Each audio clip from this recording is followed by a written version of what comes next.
విజయవాడ శ్రీ దుర్గా మల్లేశ్వర స్వామి వార్ల దేవస్థానానికి సంబంధించిన శ్రీచక్ర పూజలో వినియోగించుకునేందుకు సిద్ధం చేసిన పాలు పాడైపోయాయన్న వార్తలు ఇటీవల తీవ్ర చర్చకు దారితీశాయి.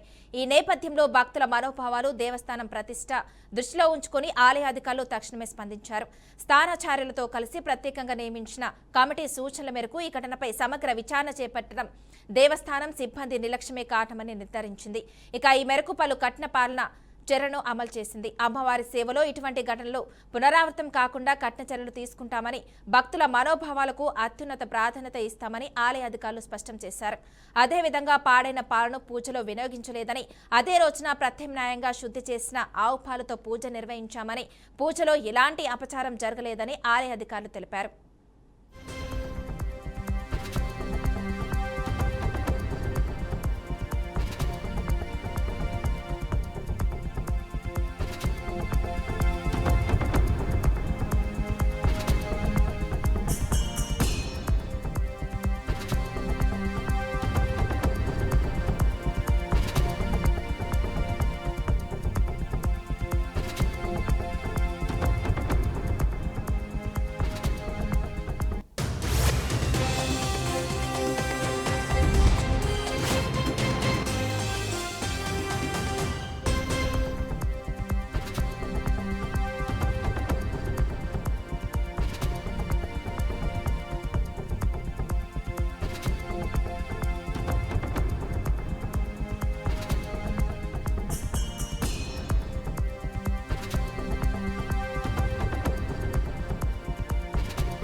విజయవాడ శ్రీ దుర్గా మల్లేశ్వర స్వామి వార్ల దేవస్థానానికి సంబంధించిన శ్రీచక్ర పూజలో వినియోగించేందుకు సిద్ధం చేసిన పాలు పాడైపోయాయన్న వార్తలు ఇటీవల తీవ్ర చర్చకు దారితీశాయి.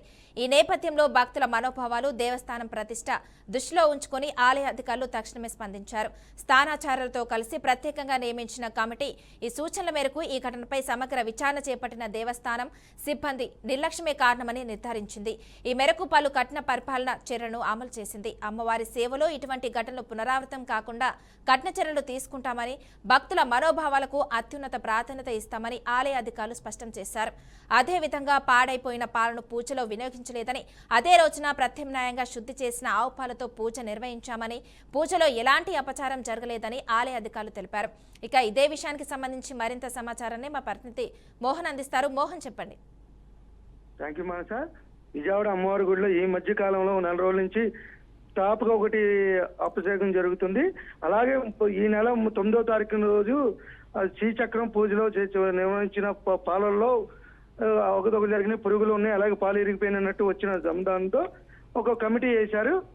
దాని మీద విచారణ చేయమని తానాచారి శివప్రసాద్ అలాగే కొన్ని మందిని కమిటీ వేశారు. ఆ కమిటీ నివేదిక ప్రకారం కొన్ని మంది సిబ్బందిని, ఒక ఏఈఓని, 2 సూపరింటెండెంట్ని, అలాగే మొత్తం ఒక 7 మీద నోటీసులు, అలాగే సీసీ ఫుటేజ్ ని పరిశీలించే ఈ కోటేశ్వరం అన్న అతనికి చౌకాటి నోటీసు, అలాగే ప్రతి వాళ్ళకి ఉన్న ఒక ఏఈఓకి, 2 సూపరింటెండెంట్లకి, ఈకి, అలాగే మళ్ళీ మొత్తం 8 మంది మీద నోటీసులు ఇవ్వడం జరిగింది. ఒకరికేమో చౌకాటి నోటీసులు ఇవ్వడం జరిగింది.